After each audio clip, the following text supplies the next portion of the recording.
Federal investigation of the recent helicopter crash that killed a student pilot near Miami mentions conditions were foggy with low clouds and mist. A witness reported the fog was so low he couldn't estimate its height or see the color of the craft. An examination at the site showed there were no signs of mechanical malfunctions before the helicopter hit the ground and exploded in flames. The Texas Department of Public Safety says the crash happened around 7 in the morning on May 23rd, and 31-year-old Travis Chester of Miami was the only person on board. The NTSB report says he was flying from his home to Amarillo for an appointment and appeared to be having trouble controlling the flight. After an Amarillo veteran's custom-built hand cycle was stolen, the community, along with law enforcement, worked together to have it back. News Channel 10's Jared Lorlovic shares more about how the cyclist was ready for a big day at the canyon until he lifted his tailgate. Joe Chris Rodriguez has spent countless hours training on his custom-made hand cycle, but Joe Chris's joy for riding was literally stolen from him. The Air Force veteran and founder of One Chair at a Time spent last Saturday competing in 24 hours in the canyon.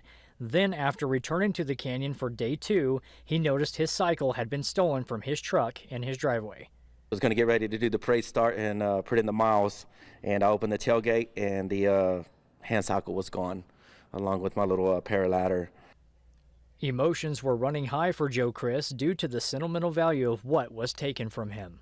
At that point, you're really you're upset because the bike, the value, the little ladder was meant so much to me, giving me my sense of independence. Joe Chris was not the only one impacted by the theft of the hand cycle. A friend of Joe Chris had been training with the cycle for 3 months for a 15K race in Oklahoma this week. But the day it happened, I knew I had to call her and tell her, hey, the bike was gone. And she had been, her and Courtney, they had been training together for this Paralympic hand cycling meet we're going to this weekend. All of the hand cycles feel a little different, and I had become accustomed to this bike and I was comfortable and we had a routine, so I was extremely sad about the event. The theft was reported to Amarillo police, who found one piece of equipment, but the bike was not recovered. After a week of searching for a stolen hand cycle from a local veteran, all it took was one phone call to this Amarillo bike shop to help recover it. Sun Adventure Sports owner Devin Prater received a phone call of someone looking to sell the bike to his shop. I was excited. I knew exactly what it was whenever they called.